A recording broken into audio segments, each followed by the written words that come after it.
Hi, this is Pod Save the UK. I'm Coco Khan. And I'm Nish Kumar. And this week, the Russell Brand scandal. I was pushing him away, and he wasn't backing off at all. And so I ended up having to punch him really hard in the stomach to get him off. We'll examine the uncomfortable questions it raises for us all. Plus, we'll be saving the UK from bad cops. Leroy Logan, a former police superintendent, will be here to tell us how to sort out the Met.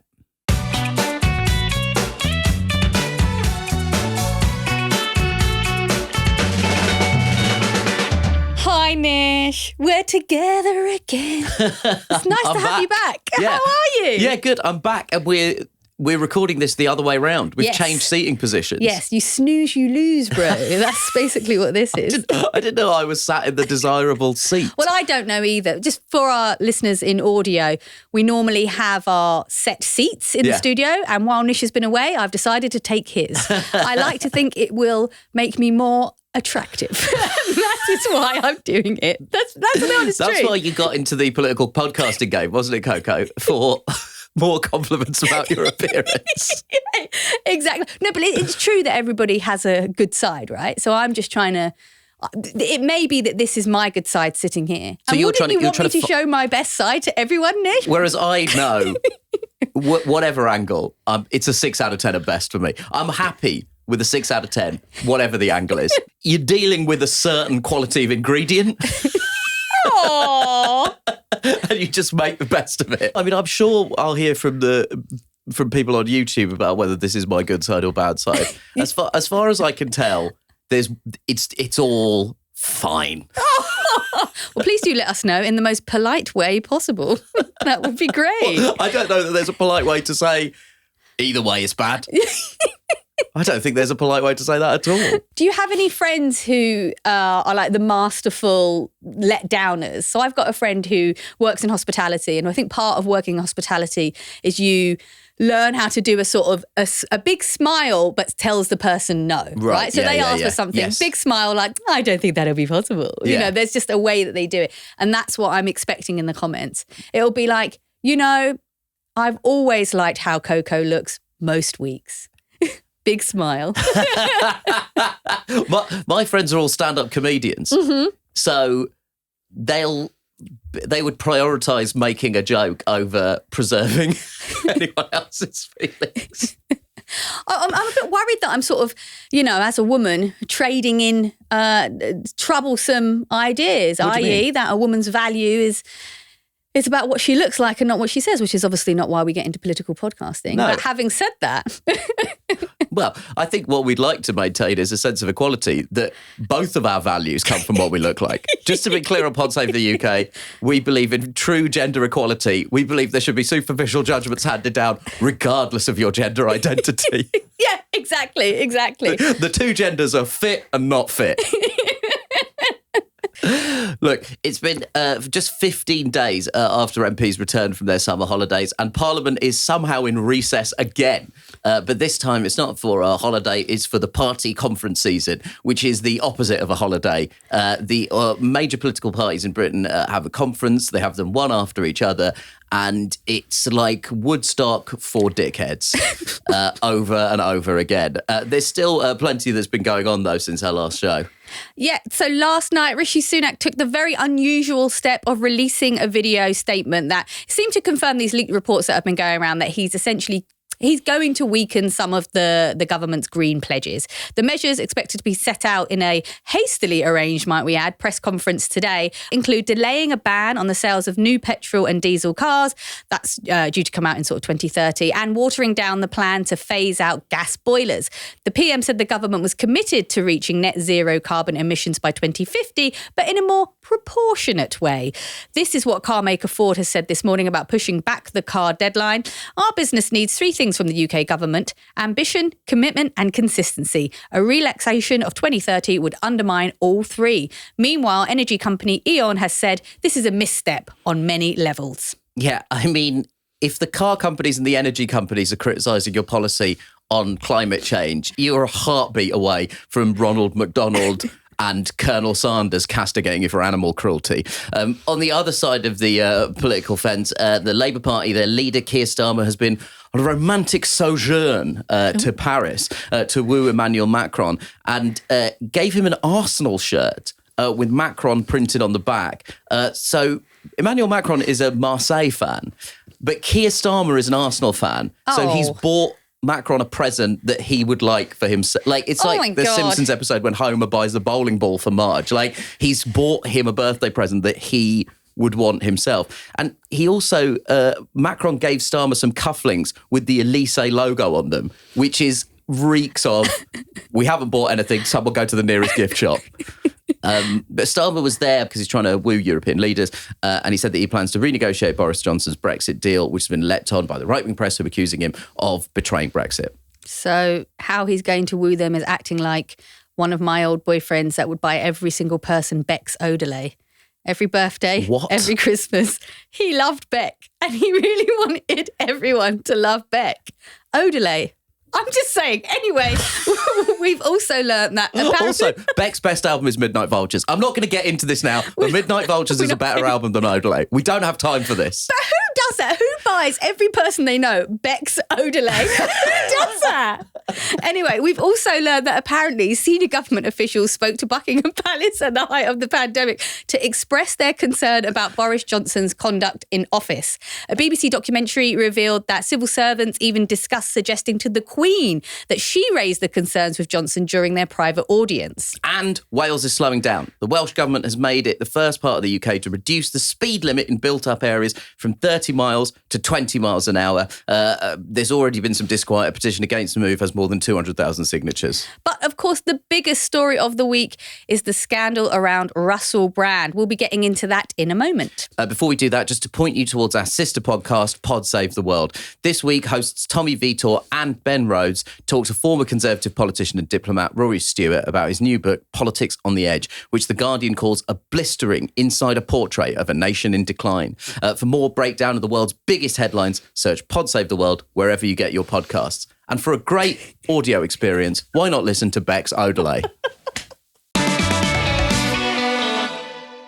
The Russell Brand story has dominated the news this week. The Sunday Times and Channel 4's dispatchers dropped their bombshell joint investigation at the weekend, accusing Brand of rape, sexual assault and abuse. 4 women have alleged Brand assaulted them between 2006 and 2013 when he was at the height of his fame. He was presenting on BBC Radio and on Channel 4 before moving to Hollywood to star in films. Let's hear a clip from Channel 4's Dispatches programme, Russell Brand in Plain Sight. I was pushing him away, and he wasn't backing off at all. And so I ended up having to punch him really hard in the stomach to get him off. And then he fell backwards, and I was crying, and he said, "Oh, I only want to see your mascara run anyway." So that was one of the accusers who was 16 when she had a relationship with Russell Brand. Brand denies the allegations and says that his relationships have been always consensual. Since those allegations were aired, the Met Police said on Monday that it had received a report of a separate alleged sexual assault in Soho in central London in 2003. The BBC and Channel 4 have launched investigations into the time he was employed by them. Both have also removed programmes featuring him from their streaming services. All the remaining dates of Russell Brand's stand-up tour have been postponed, while his talent agency and 2 book publishers have parted ways with him. YouTube have suspended his channels from making money from adverts, while the podcast platform Acast said that the adverts were turned off immediately for his Under the Skin podcast. Meanwhile, the chair of the Culture Committee, Caroline Dinniage, has also written to TikTok to clarify whether Brand's still able to monetize content. So, Nish, when the rumours started to surface just before the weekend that Channel 4 were going to broadcast a potentially career-ending expose, people were saying it must be a comedian. You're obviously a comedian. Did you know who it would be? Yes. This is a well-known open secret from the comedy circuit. Right. It's been something that's been talked about, certainly to my knowledge, for at least the last 5 years. It's something that's been pretty openly discussed in the comedy industry. I think I remember first hearing about it kind of in mid sort of 2017. Subsequent to Dispatches and the Sunday Times expose, Deadline ran a story about an incident that happened on a TV show called Roast Battle, where jokes were made referencing Brand being an abuser, and they were removed from the broadcast. That obviously happened on a studio floor. So from that point onwards, it was common knowledge within comedy that there were several allegations about Russell Brand, and specifically relating to sexual assault. So from that point onwards, it was well known. It was discussed by multiple comedians in Edinburgh Fringe shows the following year in 2018. Like it was that well known. But when you say it was well known, like what was known? Like, is it, because I think that's something that, in the documentary, they talk about this idea in that is in plain sight. You know that it's on the line, but you don't actually know that it's crossed it. Well, look, to be completely honest with you, the story that I had heard was relating to a sexual assault. It was not covered in the documentary. Right. So it was a very specific and serious allegation. I was not aware of any of the stories in the documentary. I was surprised watching it how far back this had gone. Those weren't stories that I'd actually heard about. So it is possible that there's more allegations to come. And I think this is a real moment for everybody to consider how this was allowed to happen and how this was allowed to go on for so long, and what are the systemic and institutional failings. And I think if you look at Russell Brand's IMDb page, you see that his television work in Britain starts to dry up around 2018, 2019. And that's simply because increasingly people were just not willing to work with him. Everyone was afraid to talk about it because of the threat of lawsuits, and so the only power people had was to withdraw participation from shows involving Russell Brand. And that goes for everybody. That goes for comedians, that goes for people that work in production. And you can see from his IMDb page that he starts to increasingly only work in America and work on his own podcast channel and YouTube channel. And that is an example of, I think, a systemic failing. Watching it as a male comedian, cisgendered, heterosexual male comedian, you feel a certain sense of guilt and a certain sense of complicity because you've been working with production companies and producers who are providing an infrastructure that allows predators to thrive. I've been reading a lot and been following a lot of how the story's been covered. And there is this tendency, which I think is not an incorrect impulse, to analyse the wider cultural context that Brand comes out of. In the 2000s, the kind of sort of after effect of 90s lad culture and the misogyny that was so culturally entrenched. But I think to focus too much on that would be to take away from the fact that this stuff is still happening. There are still people working in comedy who are the subject of open secrets. So there are still people who work in comedy that we can't name because, again, of the threat of lawsuits. And there are still people working comedy who people will say, oh, we don't send young women into their dressing rooms. Now, at that stage for me, that you should be sacked from that job. Absolutely. When you watch the Dispatches documentary and they talk about Brand's conduct in 2005, when he was presenting the add-on show for the reality TV show Big Brother, all of that conduct should be, at the very least, a sackable offence. If you can't have someone be around young women, they have no place in any kind of workplace. And the tolerance of it is something that we are going to have to actually have a reckoning with. There has to be accountability for Russell Brand. But there also has to be accountability for the decision makers who facilitated Russell Brand. For example, one of the accusers called a talent agency to tell them about this accusation. And they responded by sending a letter from his lawyers. That was the response. I don't know who that came from, but she contacted the talent agency and got a response from Russell Brand's lawyers, right? If you don't hold decision makers accountable, we will continue to perpetuate this culture of abuse. And that's something that I think cuts across every industry. There's clearly a specific problem that comes from this idea that the talent, which is this awful word that people use to describe presenters, which is a complete misnomer. At the end of the day, you're reading from a goddamn auto cue. You're not a genius. We should be eminently replaceable. And that there is clearly a specific problem that comes from indulging these kind of people that are perceived to be kind of great men. That's clearly an issue. But the thing that cuts across all of the industries is there is never a moment where systems are interrogated. We have a tendency to prosecute the individual and allow the system to go unconsidered. I guess my question is, why did people feel like they weren't able to report the abuse? Or if they did report the abuse, why were those complaints not taken seriously? We've either got a situation where the processes themselves are inadequate, or people just feel like they can't use them.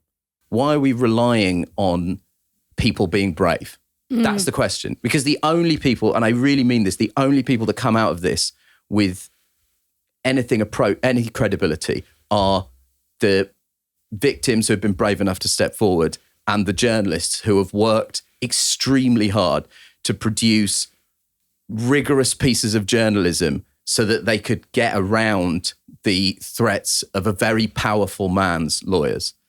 And until we start asking ourselves the hard questions, we're never, ever, ever going to progress out of this. Until men start asking the hard questions about how we conduct ourselves, until people in powerful positions start asking questions about why they're indulging the whims of predators and monsters, until any of that happens, nothing is going to change. No, absolutely. I mean, you use the word systemic failure there, and this account is just numerous systemic failures over and over again. It shouldn't be left to the fourth estate to be doing this, to be fighting for justice for these women. It should not be the job of press to be doing this. That tells you that something has gone very, very wrong, not only with policing, but also in kind of workplace protections, also just in terms of the support we give victims of sexual violence, in terms of, being believed on a kind of personal level. It's all gone horribly wrong because we live in a culture where, women are routinely dehumanized, where they're not believed. It's propped up by a legal system that never prosecutes criminals. My God, we have so much work to do because 1 in 4 women have been sexually assaulted. That's the stats. That's the facts. In fact, I had a little look this morning on Rape Crisis website. They said in the last year that 798,000 women were sexually assaulted. So that's 1 in 30. So if you know 30 women, one of them statistically has been raped or sexually assaulted in the last 12 months. This is not a legacy problem. I completely agree with you. But perpetrators, what is going on to victimise that many people? It requires a lot of perpetrators. I just think we just need to do so much better with our education around consent. It is genuinely urgent. Yeah. And again, we're talking a lot about the nasty naughties, but it's important to remember that attitudes aren't necessarily getting better. There was a study that came out recently that found that men under 30 are most resistant to gender equality policies. They see women as competition. It's the Andrew Tate effect, you could maybe call it. But I mean, in this study, they compared the under 30s with other older generations and found them to be most resistant, more so than the boomers. That's crazy. Yeah. It really hit home to me how far we have to go, and just the lack of progress in this area. And you're absolutely right. 2 of the people who are supportive of Russell Brand, who have been publicly, one of them is Andrew Tate, a man who's accused of rape and human trafficking and has bragged about his misogyny. The other is Elon Musk, who's one of the richest people in the world and who recently bought a mass communications platform seemingly on a whim and is using that mass communications platform essentially to speak supportively about Russell Brand spreading conspiracy theories on the internet. And on that, we actually have had a WhatsApp message from a listener called Maddie. Thank you so much for writing in, Maddie. And this is what Maddie says. Hi, PSUK team. Although the Russell Brand allegations aren't strictly a political story, he strikes me as a prime case study of someone who slid to the right and then used its conspiracy rhetoric to defend himself from credible allegations. The whole martyr to the mainstream media shtick. I remember as a teen being excited by his leftist ideas about radical community, but I can't help wondering if his shift further and further right since then is an effort to shore up power and security ahead of a backlash.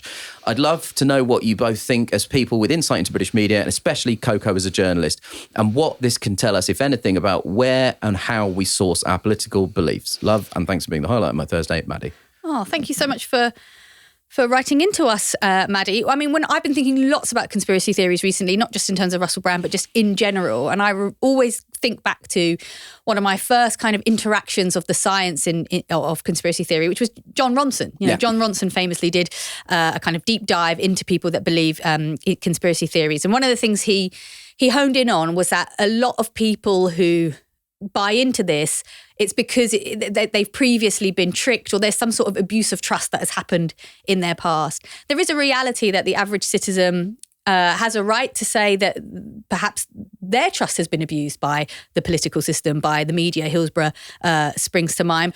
I'm all for being critical of the media. I think more criticism is great, more accountability is great. I'd like to see more media literacy in school. But these conspiracy theories aren't critical thinking. They're kind of the opposite. They want simple solutions to complex problems. You know, that idea that like anyone that's been to therapy knows two things can be true at once. As much as I have sympathy for people who distrust politics and distrust institutions, at some point you just sort of like grow up. In terms of Russell Brand, though, what I would say is it doesn't surprise me that someone who allegedly abused their power sees abuses of power everywhere. Yeah, right. Like if you've been a cheat, you probably imagine there's plenty of cheating around. Yeah. If you've been protected by institutions, no wonder you think that other institutions are being protected too. So, you know, it doesn't surprise me that this thing is happening. In terms of, whether he slid to the right to shore himself up, I mean, I don't know. But definitely just on that point about media and trust in the media, like it's fine to be critical, but there has to be a limit to that, and it has to be constructive. And choosing to get your information from like credible places that are held to account in some way should be more, in my view, but have some sort of rules and regulations to abide by is critical. I will say this. About a year ago, I was having a conversation with a friend of mine. We're both comedians, and I said, it's incredible he's monetized this kind of conspiracy thinking. Also, it's very strange because he's living in England, but all the videos relate to right-wing American conspiracy theories. There's a lot of stuff about Fauci in there. It's a very strange mixture. And I said to my friend, God, it's so weird. You know, I guess this is what he's doing to make money now, because he's not able to make it anywhere else. And she actually said, no, it's absolutely perfect, because when the allegations do come out, he's going to say this, this, and this. And what she did was essentially walk me through the beats of the video that he put out on Friday night to get ahead of the allegations. She literally said it was going to be, but I've been questioning the mainstream media. This is what happens when they question the mainstream media. A lot of not specific allegations, but kind of vague sort of, vague senses of some kind of unnamed conspiracy. It was exactly the beats of the video. And it was an extraordinarily prescient conversation. So if you've been affected by the issues we've been talking about, in the UK, Rape Crisis offers support for rape and sexual abuse on 0808 802 9999 in England and Wales. It's 0808 801 0302 in Scotland, or 0800 0246 991 in Northern Ireland. In the US, RAIN offers support on 800 656 4673. In Australia, support is available at 1800 RESPECT, so that's 1800 737 732. Other international helplines can also be found at iBiblio, so iblio.org/RCIP/INTERNL.html. We'll put all of that in the show notes. I know that was a lot to take in, but there is support out there. There should be more, but if you need it, don't be afraid to ask for it. Save the UK is brought to you by Bright Tax. Pop quiz, listeners. How many countries in the world tax based on citizenship? If you guess 2, gold star.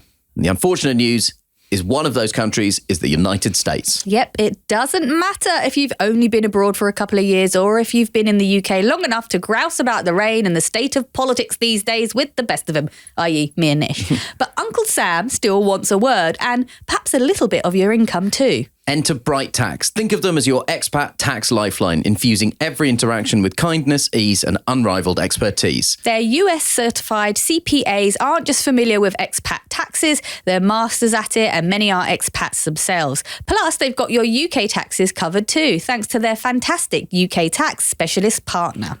Ready to make tax season stress-free? A sure way to brighten the tax season is with Bright Tax. Grab $50 off your initial tax project by going to brighttax.com/PSTUK. That's BRIGHTTAX.com/PSTUK. It's 6 months since Baroness Louise Casey released her damning report on the UK's largest police force, the London Metropolitan Police. It found the Met to be institutionally racist, sexist and homophobic. The Casey review was set up by the Met after one of its officers, Wayne Couzens, raped and murdered Sarah Everard. The month before the review was published, another officer in Couzens' unit, David Carrick, was jailed after admitting to 45 rapes over a 17-year period. Here's Baroness Casey explaining what she found at the Met.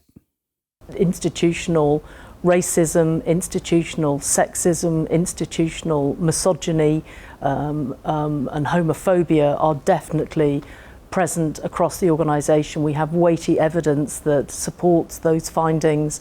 And finally, I think the Met is not able to assure all of us that its officers are of sufficient integrity and standards to be serving police officers. So it needs to clean itself up and use independent people to help them do that. Casey's grim findings included rape cases being dropped because evidence was kept in a broken freezer, a Muslim officer finding bacon in his locker, and a Sikh officer having his beard cut. There were managers advising officers to delete incriminating social media posts, and a firearms unit where officers held competitions to make female colleagues cry. And in the months since, it keeps on coming. In August, another former Met officer was jailed for raping a fellow officer and a 16-year-old girl. The judge said the Met should be ashamed of its abysmal response to the colleague's complaint, saying that they were more interested in looking out for one of their own. Earlier this month, 5 former Met officers also pleaded guilty to sharing grossly racist messages on WhatsApp. And this is just London. The Met is one of 6 forces in England in special measures. This week, the Met revealed over 1,000 officers are either suspended or on restricted duties, while a third of officers have been removed from Couzens and Carrick's unit, the Parliamentary and Diplomatic Protection Command, which Louise Casey had called to be disbanded. And on the day we record this, there's the news that a police officer will be charged with the murder of Chris Cabba, who was shot dead in a police operation in South London last year. So 6 months on from Baroness Casey's damning assessment, what is being done? Leroy Logan served in the Met for 30 years, retiring in 2013 as a superintendent. In that time, he ran policing for the London Olympics and was a founding member and chair of the Black Police Association. Thank you so much for joining us, Leroy. Welcome to Pod Save the UK. Yeah, great. BBC film Red, White and Blue, part of Steve McQueen's Small Axe series. Leroy, what was it like? That line always makes me laugh. What's that like as an experience? Because that's job life-changing. It was life-changing. I mean, when I first got approached about this, about 2016, I thought it was a bit of a wind-up. Because, you know, when you're on that journey, you think nothing really sort of special around it. But when someone like Steve McQueen says he wants to make a film out of it, and then John Boyega wants to play me, you start thinking, well, that's pretty cool. So, and my grandchildren think I'm pretty cool. So it's a life-changing experience that has opened so many different gates of people, opportunities, and so many windows that, you know, I thought were firmly closed. I'm really, really very, very grateful, very humbled. For those who don't know the story or haven't seen the film, which I would really urge people to, the Small Axe series in general is extraordinary. And Red, White and Blue is an incredible piece of filmmaking. I'd really urge people to seek it out and watch it. But can you explain why there was so much disquiet in your family when you said you were going to try and join the police? Well, the policing experience in the 60s and 70s when I was growing up wasn't a very good one, similar to what it is now, you know. Yeah. Very, very heavy-handed policing that led to the Brixton riots. And my dad was really pleased that I was a research scientist.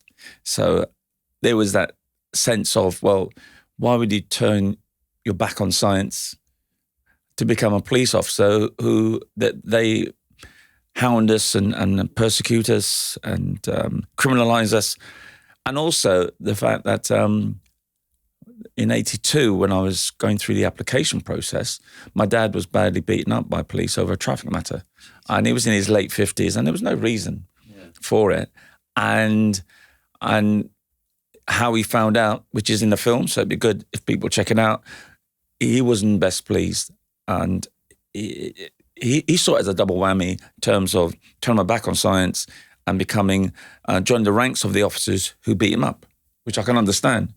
But to his real character and wisdom, he did support me in the end. It was interesting hearing you. You just said in passing there, like, oh, the policing was heavy-handed as it is now. It was interesting to hear that comparison because, you might think, even though it's not making enough progress, things are getting better with policing. But actually, as someone who's got the long view, maybe not. Am I right in thinking that what you heard in the Casey review was no surprise whatsoever? No. In fact, it mirrored the Macpherson inquiry in the late 90s, looking into the death of Stephen Lawrence and how the incompetence, the racism and the corruption of those officers prevented those suspects from being charged. Only 2 till this date has been put before the courts and they're in prison at the moment. And we know one of the suspects died without even being spoken to by police. So, yeah, it's very similar. And it really needs the Met to really acknowledge that they have a problem. And the police service around the country. If you don't acknowledge it fully, properly, you'll go back to your default position when it's cool to do so, when the heat is off. And at the moment, the heat is off because the political will is that officers can't do any wrong and, they just get on with what they want to get on with. And I think also Cressida Dick, who was a commissioner, really allowed the toxicity of the culture to go totally off the chart.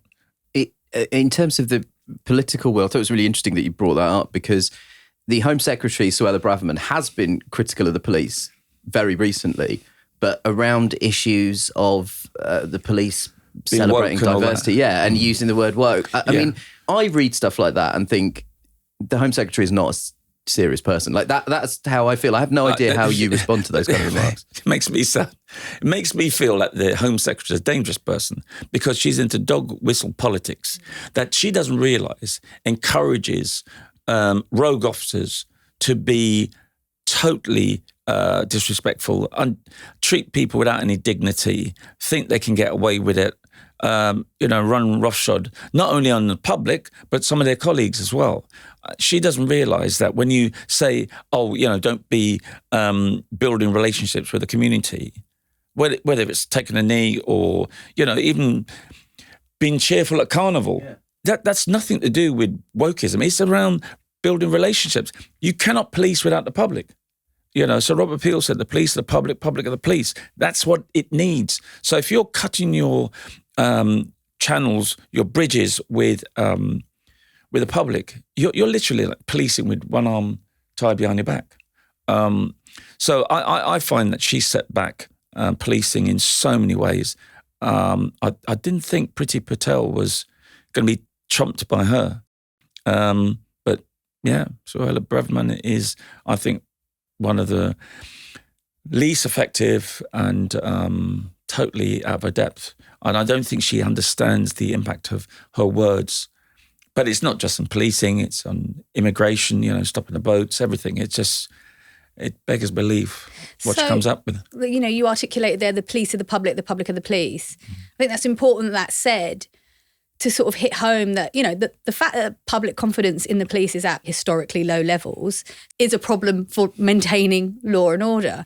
I did come across this article recently where they were talking about the investigations into the frankly too many officers who have allegations of sexual assault levied against them.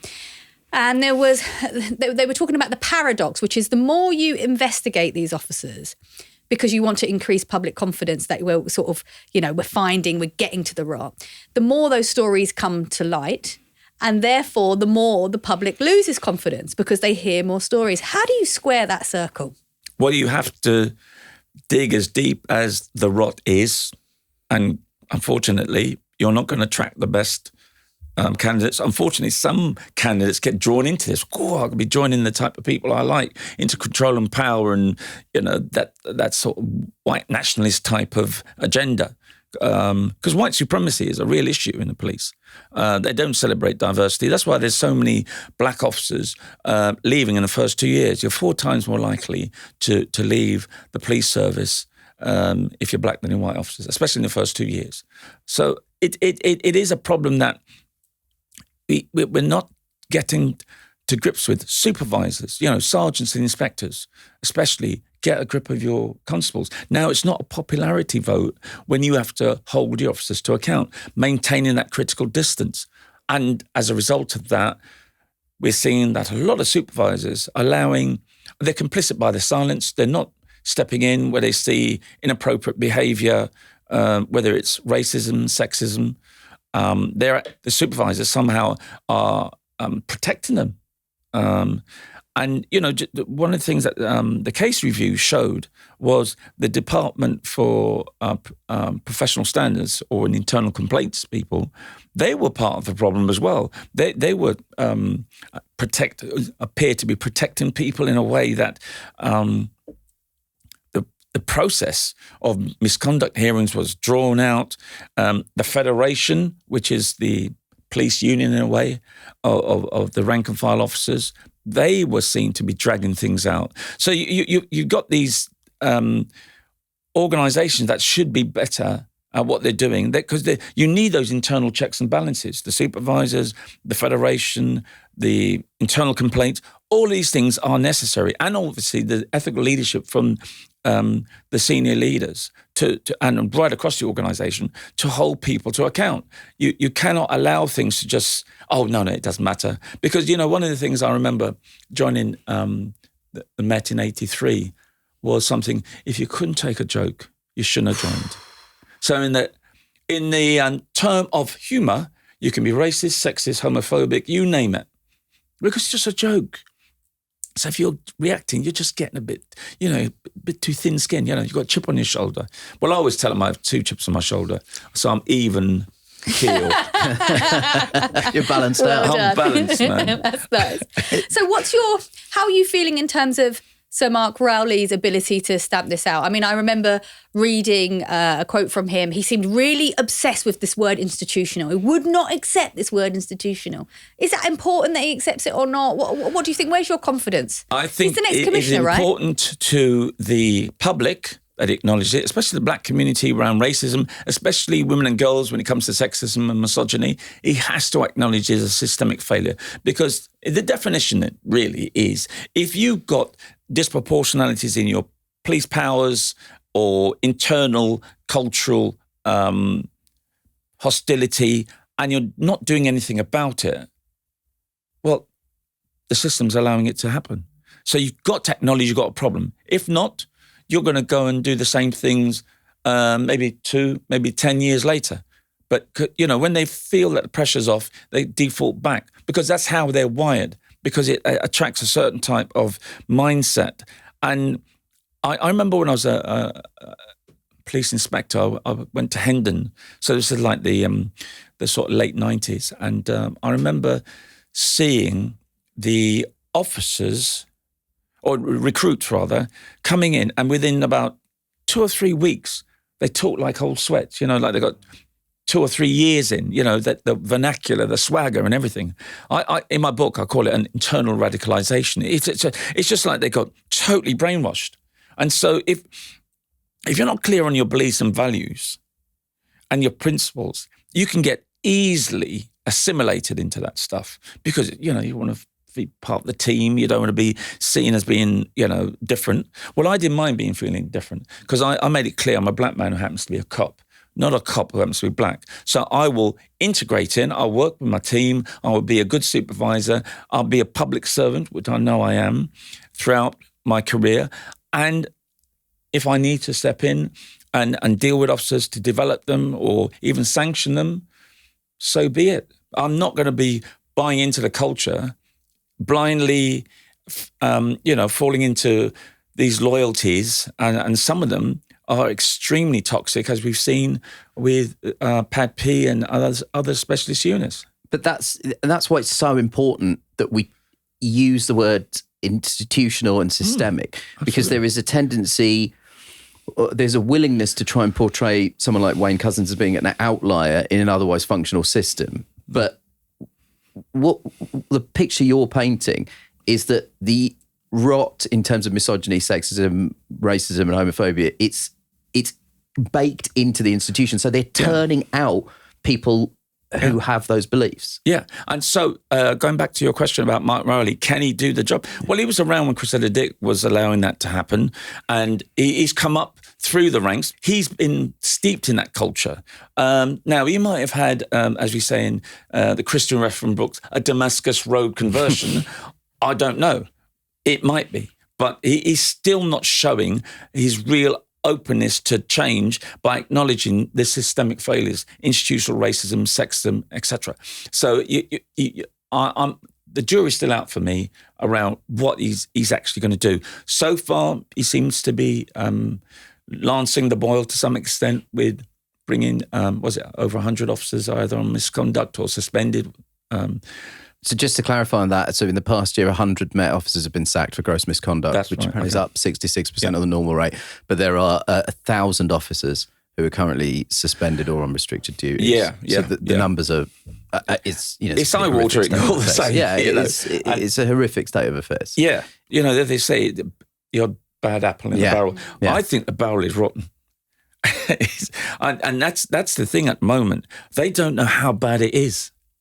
So, we are seeing, I think, the beginning of a very difficult period for the Met because, as you say, the more bad news is going to turn off the candidates that you need, and austerity had already reduced the numbers. They were trying to push through a lot and not vetting people properly and, allowing all sorts of strange people into policing. It's going to be really challenging, to be quite honest. It's going to be worse, I think, for the next year or so than a lot of people anticipate. I'm glad you mentioned austerity there, because that has definitely been something that people have spoken about a lot, as you kind of articulated, like not being able to suspend officers because you can't recruit more, because you're not paying, salaries and things like that. But I wonder sometimes if too much of the conversation gets lost in the austerity point. If there was better funding, there would still need to be loads of work, right? Or actually, is that a significant thing? And that's the first thing that we as voters should be trying to kind of push for from our political leaders, is like get the police more budget.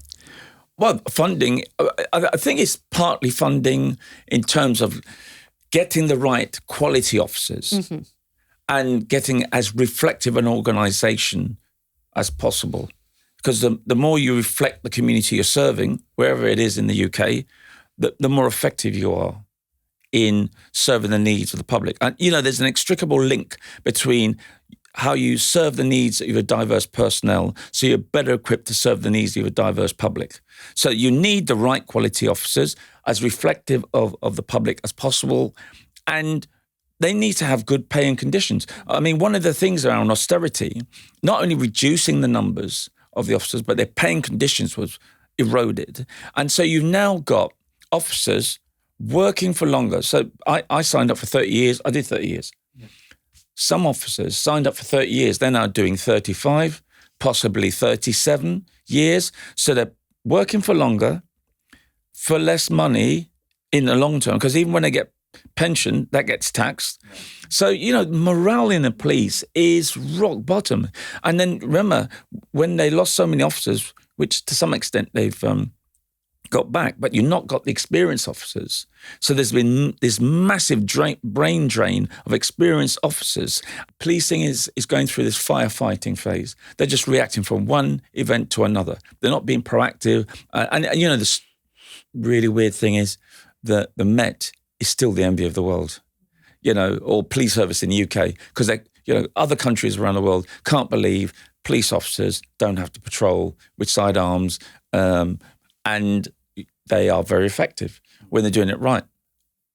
But At the moment, it's in a sorry state, but I hope with the right leadership, the right people, and working with communities in a way that builds relationships. I mean, I don't know if you've seen this WhatsApp video where an officer is playing basketball with a group of black youngsters. It's like a school setting. I think maybe a safer schools officer. And he slam dunks them, and they love him. I suppose Suella Braverman, they say that's woke. He should be policing, the heavy-handed.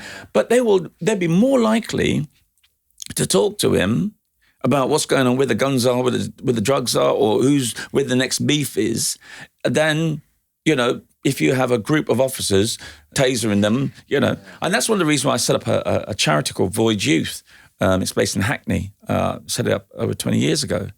And in fact, Neville Lawrence is one of our patrons. And it's around helping young people to know their rights and responsibilities and developing positive peer-to-peer mentoring. Because I know within young people, they don't help themselves as they should. Sometimes it's the parenting, sometimes it's the home, the community. But we have to help our young people to buy into their communities and work with authority figures.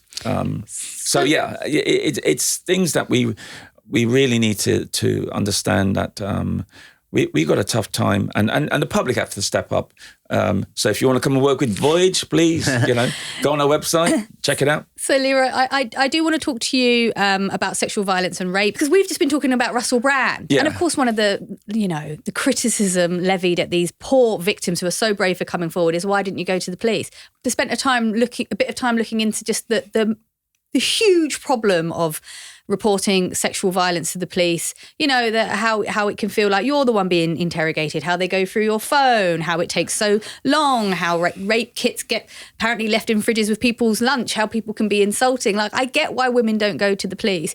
And I also keep thinking about this cultural point that Nish and I were talking about how so many perps don't even realise that what they're doing is assault, because the language around consent is so poor. And I'm going to be completely honest with you, Leroy, I'm maybe hopeless now that the police can actually be a good force for women and protecting women.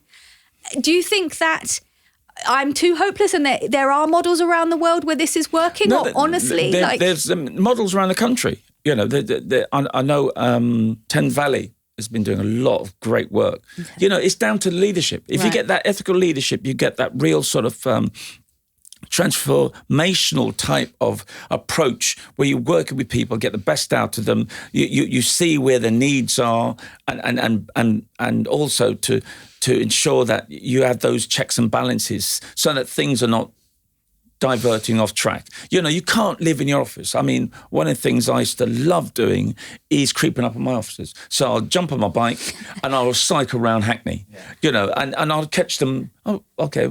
I'll watch what they're doing. That's amazing, by the way. I'm giving them feedback. And they're not expecting to see me on my bike, and as a result of that, I want to ensure that my strategy is being rolled out by my officers with the impact and the outcomes I want, right, and what the public deserve. I can't just live by a spreadsheet or a computer screen. I've got to go out and confirm. And it's also good for me to see how things have moved on, hopefully for the better. But getting to your point, there are examples of good leadership.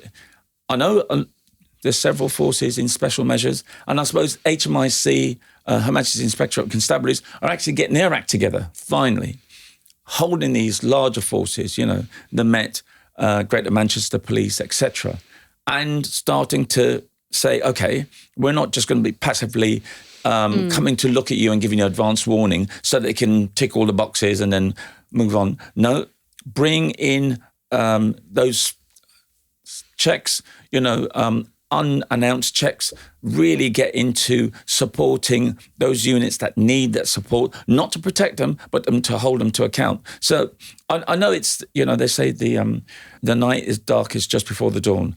It is dark, but I don't want people to be totally hopeless. There are examples, and to be quite honest, I'm not hopeless. I'm still hopeful.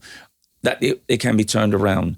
People have to come together and ask the right sort of questions and ensure, if we need to, go to the courts, because I find the courts are one of the best places to hold police to account. Patsy Stevenson, one of the young people and one of the young women arrested at the Sarah Everard vigil. She's just been compensated. And because she was not willing to just give up, and we know that the Sarah Everard vigil was a real turning, but it was a turning point for a lot of people because they saw all of a sudden, hold on here, police are not as objective and reasonable as we thought. Because there's a lot of people used to think, we trust the police anytime. You're probably familiar with this kind of growing call to abolish the police, which is coming from lots of quarters of activism, from, feminist activism, but also for people of colour. I mean, I would just, as someone who has dedicated their life to policing but has also seen the rot, what are your thoughts on this notion of abolishing the police?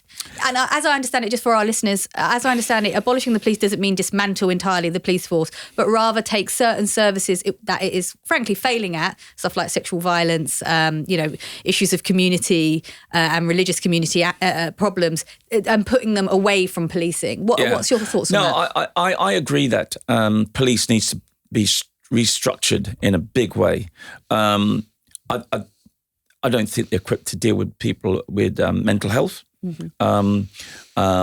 We know there's shortfalls when it comes to dealing with women and sexual offences. So part of the new approach is not defund the police, but it's actually the public health approach. So that shows that it's not just police have to deal with this. There's like a triage approach. So you're working with health practitioners, specialists. So you don't deploy just police officers to a mental health case, or if you have to section them or not. You have a triage approach when it comes to sexual offences. So again, it's not just seen as an enforcement issue, because the informant and the victim needs as much of a sensitive care and a more softer approach, which a lot of officers are not used to. Because if you think about most of the time, they're flying from one event to another, blue lights and sirens. They go to an event or an incident and they escalate everything. Very rarely they de-escalate. So one of the things that I'm working with Middlesex University and other collaborators, seeing how we can assist officers to be more trauma-informed and trauma-responsive. Because it's all well and good when you see someone is traumatised and you ignore it. You have to be responsive to that. And so, especially when you're dealing with vulnerable people, that the thing about Child Q and that young lady being strip-searched, actually, she was intimately searched on a menstrual cycle in a school, which must have been the safest place. Those officers, quite rightly, have been told they're going to go through a misconduct in the last few days, because you cannot do that on there was no reasonable grounds. So you violated that young lady in a school. So if they were trauma-informed and trauma-responsive, they would realise, no, we can't do this. Even if they said, oh, she might have some drugs in her. All right, get the appropriate adult, the mother, the parents, whoever, the family members, take them, to ensure that they can do this thing in a responsive and respectful and dignified way. So these are all the things that people need to start seeing every day.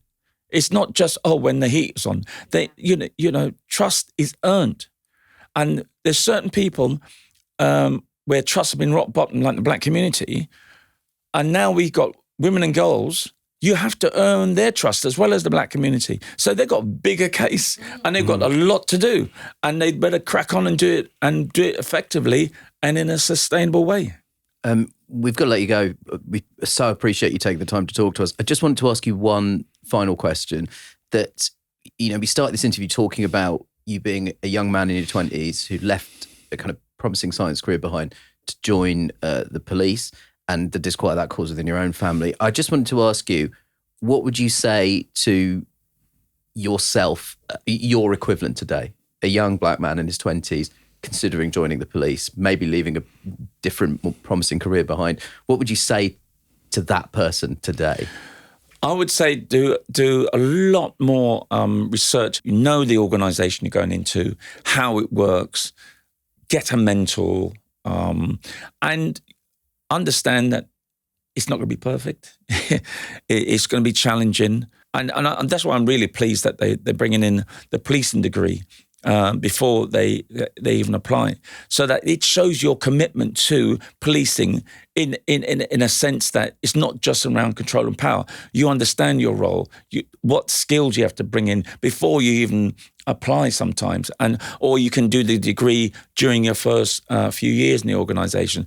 We need to professionalise policing. Unfortunately, the perception is the police are a bunch of thugs. So, but still join. So, if my grandson says, "Granddad, I want to join," I wouldn't stop him, but I'll make sure he's prepared as much as possible to be an effective officer. Brilliant. Thank you so much for your time. Really appreciate it, Leroy. Thank you. So, Coco, tell us, who is the PSUK Hero of the Week? So our hero of the week is a Danish contemporary artist called Jens Haaning. So he creates socially conscious, I guess you'd describe it as like political work. And basically he was commissioned to recreate an earlier piece of work of his that represented the average income as banknotes, right? So he gets this commission, he's lent over 500,000 kroner to do the work. But when he sends the work back that's complete, it's actually just a bunch of empty frames. The series of frames is called Take the Money and Run. The work, by the way, was displayed, but then the museum asked for the money back, to which Haaning refused. He claimed that taking the money was the artwork. The museum accused him of theft. So this is what he said. This is what he told Danish radio. And I quote, "The work is that I have taken their money. It's not theft. It is breach of contract, and breach of contract is part of the work." He added, "I encourage other people who have working conditions as miserable as mine to do the same. If they're sitting in some shitty job and not getting paid and are actually being asked to pay money to go to work, then grab what you can and beat it." So if you're probably wondering, why is this being included on a political podcast, aside from it just being really funny and one of my personal interests to follow the madness of the art world, never forget that a couple of years ago at Art Basel, an artist stuck a banana to the wall, said it was art, then another performance artist ate it, leaving all critics around the world to write these deep op-eds being like, what does it mean when someone eats the work? So, I mean, I love all of this. But also there is just a general question, political question, which is about bad work. Work doesn't pay. It's not giving you the security. It's becoming more precarious. And at some point, successive governments need to address this problem of bad, unfulfilling work. It's not always on the agenda, but this is a deep-seated problem that is bubbling up. And so actually, Jens Haaning pushed this to the top of the agenda in the most hilarious and flamboyant way imaginable. And for that reason, he is our hero of the week. We should probably mention that a court has asked him to pay the money back, ordered actually, not asked, which, is maybe not quite the ending that we wanted, but also at the same time, the court order is probably also part of the work. So, it's great. So that leaves you with the job that you love, Nish. So who's your PSUK villain of the week? Well, it's Liz Truss. It's always Liz Truss. I don't know how many more weeks I can continue talking about her, but she's been claiming cash from the public fund awarded to former prime ministers around their offices despite serving for 49 days. Talk about work paying. Like, it's unbelievable. She's already claimed £23,310 in her first 5 months after resigning. The pro rata on Liz Truss is absolutely spectacular. Clearly, the only job that pays now, based on what we can see, is being a shit prime minister, because she is absolutely coining it in, and she did an absolutely shit job. She's also writing an absolutely, by the sounds of things, dog shit book called 10 Years to Save the West, the title of which and the subject matter seems to be indulging some pretty unpleasant conspiracy theories that come from the hard right.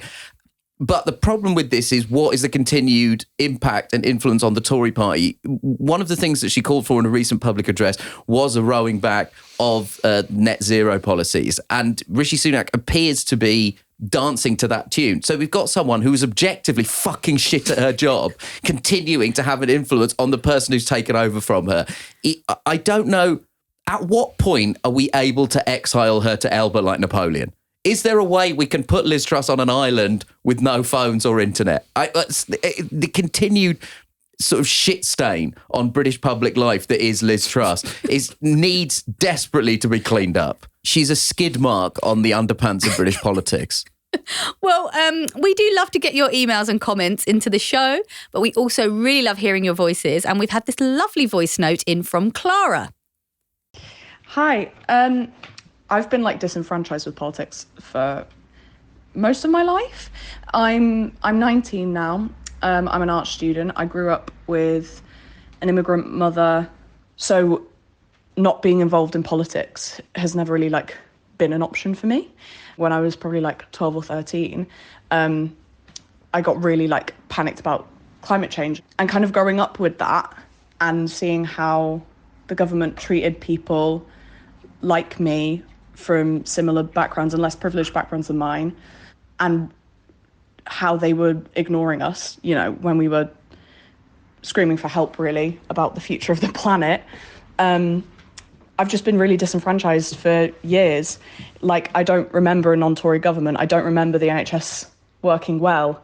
And I got politics can become a real point of anxiety for me. But I've been listening to Pod Save the UK recently, and it's helping with all of that. I feel more engaged with politics. I feel more hopeful, and I feel I can organise now. I feel that's not a waste of time and going to end, leave me with my heart broken type thing. I feel I can do that. And that's in large part to your podcast. And it's great. And I love it. So thank you. I'm going to go back to binging episodes now. Thanks. I don't have anything to say other than crying emoji. God, it's so sweet. It's a really lovely thing to hear. And also, Clara, I think that's such an interesting point to raise about people whose lives are politicised. That if you're, and it's for so many people in society, if you've got an immigrant family, if you're a member of the LGBTQ community, if you're broke, if your family's broke, if you're a woman, you don't have a choice in being engaged with politics because it's thrust into your day-to-day life. And I do think that's such an interesting point to raise about people whose existence is inherently And it was mad political. as well hearing Clara say, I don't remember the NHS being good, and I don't remember not having a Tory government. I don't really remember, to be honest. And I'm older, and I don't really remember. This has been going on for so long. So I don't blame lots of people for sort of being tuned out, and it can sort of feel like, to tune in is some sort of form of self-harm, you know. But, it's really nice to imagine that all those Fast and the Furious jokes is sort of helping somehow. But genuinely, we've talked a lot about being hopeful, and the nature of being progressive has to be hope. Yes. It has to be relentless, radical hope all the time. You have to keep going. And so, any way that we've been able to help do that is genuinely music to my ears. So thank you so much, Clara. I think it's only fair that we should tell people we also get slagged off regularly. I'm much more comfortable dealing with people slagging me off. Yeah. That's a much better position for me to be in. But thank you very much for contacting us. Well, in the last episode, Nish, you also told everyone about your dad's homemade cold remedy. It got people thinking. So from In So Serious. I think that's meant to be I'm So Serious, maybe a Heath Ledger reference. We respect it. Dad's old weird South Indian cold remedy. It sounds like rasam, lol, except for the honey. I imagine adding honey to rasam would taste vile, but maybe just rasam itself would work for the cold. I love rasam. What is rasam? Rasam is it's kind of a thinner soup. It's like a drink that you drink when you're ill, or just because it's delicious. It is really delicious. It's not, rasam, to be clear, is much nicer than the black tea with garlic in it. It's like a spiced soup thing. I fucking love rasam. It's so delicious. This episode was brought to you by rasam. Yeah, I would love that. I would love to be sponsored by, if anybody works for okra, just in any way, I would love for us to be sponsored by okra. It's my vegetable of choice. I absolutely love it. If anyone works for Big Okra, Big Bindi, I'm in, 100%. We love when you get in touch with us. It's genuinely such a gratifying thing. You can do it by emailing psuk@reducedlistening.co.uk. We also love to hear your voices, so do send us a voice note on WhatsApp. Our number is 07514 644 572. Internationally, that's +44 7514 644 572. We'd love to get your thoughts on what we've discussed in this episode, or nominate your own heroes or villains, or maybe you'd like to send in a question for your favourite political agony aunt and uncle, or just your thoughts on Beck's Odelay. Do you think it's Beck's best album? What other giants of 90s alt-rock would you like to discuss on the show? Email us at psuk@reducedlistening.co.uk. Pod Save the UK is a reduced listening production for Cricket Media. Thanks to senior producer Musty Aziz and digital producer Alex Bishop, with additional production support from Annie Keatsthorpe and Dawn Emery. Video editing was by David Kaplovitz, and the music is by Vasilis Fotopoulos. Thanks to our engineer David Dugahi. The executive producers are Dan Jackson and Madeline Herringer, with additional support from Ari Schwartz. We're on the Pod Save the World YouTube channel, but you can also follow us on Twitter, TikTok and Instagram, where we're at Pod Save the UK. And hit subscribe for new shows on Thursdays on Amazon, Spotify or Apple, or just wherever you get your podcasts. This episode was brought to you by Okra and Beck's Odelay.